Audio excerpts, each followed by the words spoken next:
Amin, insya Allah. Jadi saya menganjurkan ya. Jadi anak saya itu udah sertifikat halal ya, vaksin HPV ya, udah sertifikat halal MUI. Itu kita melindungi aja, jangan sampai insya Allah kita dapat suami yang soleh, nggak pernah berzina ya. Tapi untuk melindungi jangan kena kanker serviks yang bukan karena zina. Kalau udah tua nanti ya, seumur saya ya. Nanti kalau udah menikah juga jangan lupa, saya mohon setelah menikah tolong setiap tahun diperiksa pap smear atau IVA gratis di puskesmas untuk melihat mulut rahimnya ada penyakitnya nggak. Jangan telat, karena kalau telat bisa gawat nih. Kalau sampai telat ya, sampai bisa telat ketahuan. Kalau kanker serviks itu awal diketahui itu bisa diobati total. Ya, bisa diobati sampai sembuh. Alhamdulillah banyak sekali. Asal ketahuan, kalau udah telat nggak bisa. Saya sampai sekarang alhamdulillah masih tiap tahun. Alhamdulillah nggak pernah ada masalah sama sekali. Selama 34 tahun pernikahan, alhamdulillah nggak pernah keputihan, nggak pernah ada masalah. Pap smear saya lakukan tiap bulan hari kelahiran ya, bulan kelahiran saya, bulan Agustus itu. Bulan kelahiran saya, kecuali sekarang ini saya tunda dulu karena masih COVID, nggak berani ke ke SPOG dulu ya. Ini dia. Ini seperti ini rahim kita tadi persis kan ya, setiap bulan matang satu diambil sama kayak jari, kayak tangan itu loh, dia loncat, masya Allah subhanallah, kok dia nggak jatuh ya ke dalam perut ya, kok bisa diambil sama yang kayak jari-jari itu ya, masya Allah ya. Itu mulut rahim ya tadi ya. Oke. Nah, kalau anak kembar gimana? Saya pengen punya anak kembar, nggak bisa itu dari Allah ya. Mau minum penyubur, minta sama dokter kandungan. Nanti kalau jelek sel telurnya cacat anaknya. Nggak usah deh, udah doa aja, banyak salat hajat kalau emang Allah kasih ya, kun fayakun ya. Walaupun kita nggak ada bakat, biasanya bakat. Jadi satu sel telur itu akan dibuahi oleh satu sperma. Dan penting sekali diketahui bahwa penentu jenis kelamin itu dari sperma ya, bukan dari kita perempuan. Misalnya nih punya anak laki, anak perempuan 5, suaminya bilang saya mau kawin lagi supaya punya anak laki. Salah. Mestinya kita yang minta divorce sama dia, kemudian nikah dengan laki-laki yang punya banyak sperma laki. Ya.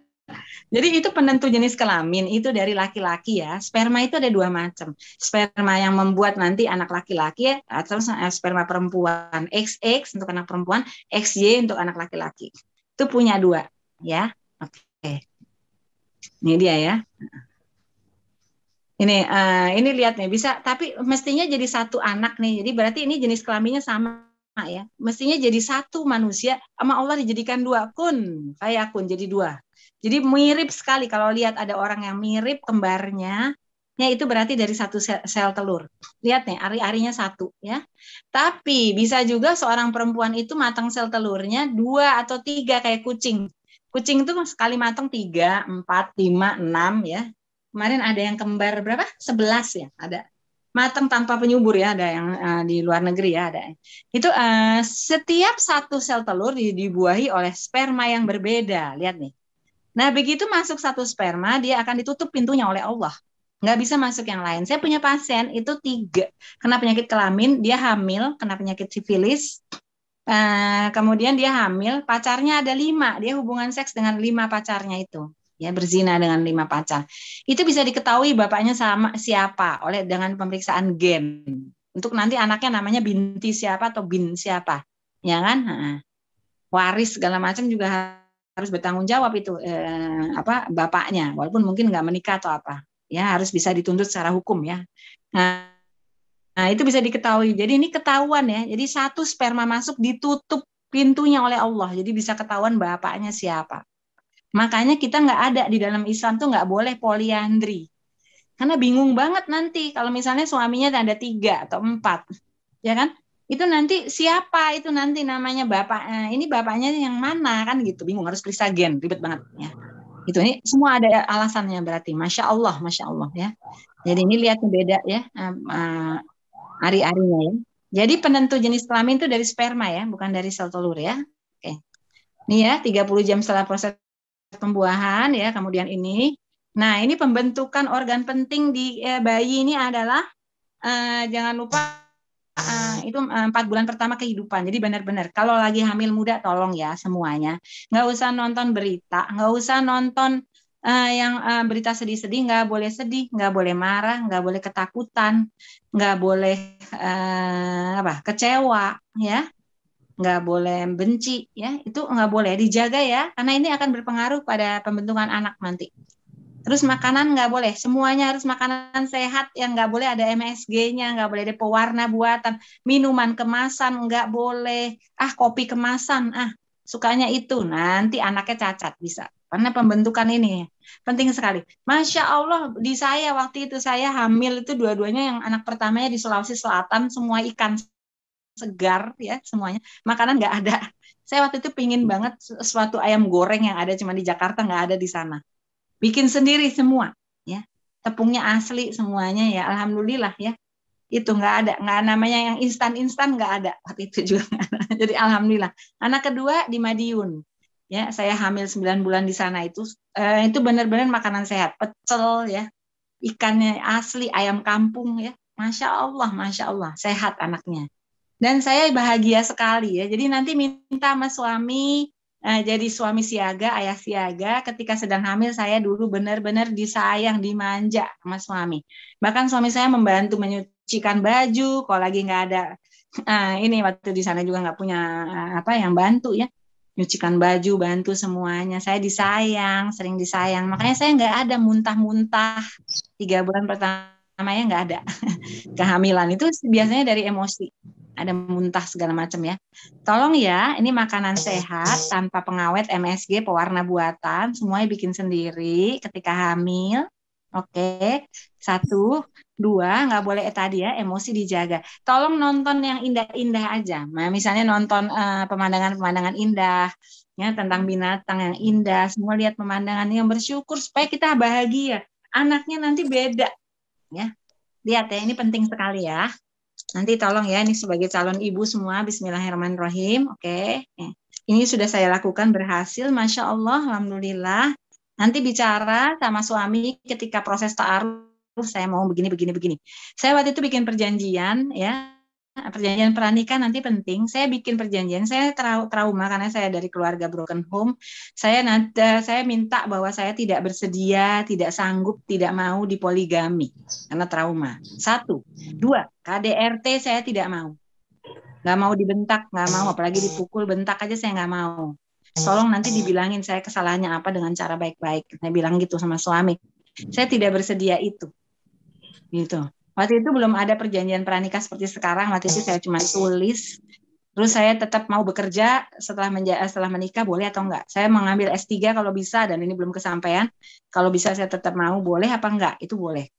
Ini perjanjian penting sekali. Alhamdulillah, Masya Allah, 34 tahun pernikahan, saya belum pernah satu kali pun dibentak oleh suami saya. Sekalipun tidak pernah dibentak. Masya Allah. Ya, tuh kan? Bisa bikin ya. Jadi anak-anak Masya Allah, anak-anak saya Masya Allah. Jadinya jadi anak-anak yang bahagia, lahirnya juga normal ya, karena orang ibunya waktu itu bahagia, disayang sama suami. Saya ingat betul tuh, sering dipeluk, disayang-sayang, anak-anak diajak bicara waktu dia peluk, disayang ya sama suami ya. Oke, ini dia bayi umur 1 bulan itu terlambat haidnya baru 2 minggu. Banyak yang datang sama saya minta digugurkan ya. Nih, kayak gini udah terbentuk jantung, otak, tulang belakang udah ada. Ini bayi ya umur 2 bulan ya. Nah, ini umur 3 bulan ini kayak seperti ini ya. Itu tadi yang rontok itu ya, dinding apokatnya ya. Daging apokat yang rontok, makanya suka ada seraput-seraput kita ya. Nah, oke. Ini tidak bernafas. Tidak semuanya oksigen dari ibu, makanan dari ibu, tidak makan, tidak minum, tidak menghirup udara, semua dari ibunya. Tolong cari suami yang tidak merokok. Jadi perokok pasif soalnya. Oke ya. Kita semuanya sekeluarga anti rokok nih, karena jadinya alhamdulillah sehat semua, Masya Allah ya. Ini penting sekali, jadi penting sekali juga dibacakan Al-Quran tartil ya, begitu hamil mulai itu terus dibacakan. Waktu itu juga suami saya yang waktu itu saya baru perbaiki tahsin usia 42 tahun tahsinnya, walaupun dari kecil udah bisa ngaji dan lain-lainnya, tapi salah rupanya. Saya tetap perbaiki umur 42. Nah, waktu itu ketika hamil suami saya yang sering ini. Nah, terus saya tempelkan juga waktu itu tape ya waktu itu, jadi supaya benar bacaannya. Apalagi kalau ibunya, masya Allah, di sini muslimah semua kalau bergema di dalam itu, masya Allah, itu benar-benar gelombang theta, beta, alfanya itu untuk kecerdasan, masya Allah, ya, pembentukan otak. Lebih dari musik klasik, mereka nggak tahu itu musik klasik kalau di luar negeri. Kalau kita bacaan Al-Quran sudah ada penelitiannya ya, masya Allah. Yang tartil tapi ya. Oke, ini dia.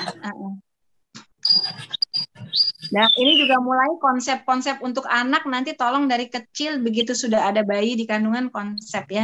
Dulu suami saya bikin konsep keluarga, jadi anak perempuan dari masih dalam perut begitu udah ketahuan dia perempuan, langsung solehah pintar manis dirusus. Ya anak solehah pintar manis, ayah menunggu ya nak, gitu ya. Saya juga sering soleha pintar manis gitu, yang laki-laki soleh pintar kuat, itu nanti minta sama suami ya konsepnya. Kita cuci otak ya, di brainwash anak-anak dengan positif, namanya predictive parenting. Itu kalau di Amerika anak-anak seperti itu. Saya waktu itu sebelum menikah disuruh baca buku itu oleh suami saya. Jadi anak-anak kita predik, kita cuci otaknya, kita bentuk ya, dicuci otak kayak TNI dibilang profesional militan. Nah itu jadi seperti itu, kuat. Nah, jadi terus kita cuci otaknya dari masih di kandungan, termasuk dibacakan Al-Quran. Ini lengkap nih udah. Ya, Bismillah. Udah kami lakukan ya, alhamdulillah. Ini udah hasil oke. Alhamdulillah. Nih ya. Nih tuh bayinya ya, nanti posisi seperti itu. Kalau misalnya ada yang bokongnya di bawah, jadi sungsang, itu disuruh sama dokternya sebanyak nungging, artinya banyak sholat sunnah. Oke? Ya. Ya, ini ya udah ketok pintu nih ya. Nah, ini tadi kontraksi. Jadi bayi itu diam aja. Yang mengeluarkan bayi adalah rahim. Dia meres gitu, diperes ya. Dia kontraksi ya, meres gitu, diperes ya. Jadi bayinya diam aja, ya kan? Nah, sebenarnya gitu ya. Kalau memang melintang letaknya ya, baru nih misalnya melintang itu nggak bisa dibalik, itu baru terpaksa misalnya. Tolong setelah usia 7 bulan kehamilan dikurangi ya jumlah makanan karbohidrat. Takut terlalu besar nanti terpaksa harus disesar. Kalau besar sekali nggak bisa lewat ya. Dan ketika ini juga tolong senam hamil ya, tuh lewat seperti ini. Nanti saya senam hamil, alhamdulillah 2 anak, dua-duanya lahir lewat tidak dengan sesar ya, tidak dengan operasi sesar. Ya, kalau terpaksa ini dilebarkan jalan lahirnya, itu digunting ya kalau terpaksa lah dokter. Tapi kalau kita melakukan senam hamil enggak. Tapi kalau terpaksa gunting juga nggak apa-apa ya. Emang itu keputusan dokter yang bukan sembarangan ya. Oke. Semua teman saya lulusan FKUI dokter kandungan selalu menganjurkan untuk lewat persalinan normal. Kalau yang ada penyakitnya yang terpaksa baru dengan sesar ya. Oke.